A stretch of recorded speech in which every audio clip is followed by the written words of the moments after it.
Hi, it's HardwareSet and today I'll show you how to fix phone heating while charging on OnePlus Nord 5.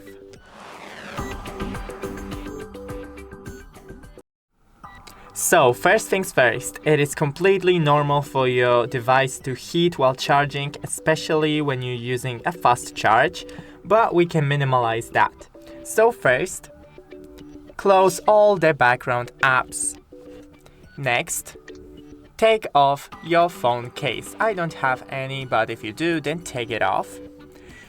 Remember to use the original cable and the charger. Then try to charge it in a cool and ventilated area. And don't use your phone while it's charging. Just leave it on the nightstand and let it charge properly. Thanks for watching. Don't forget to leave a like and see you in the next one.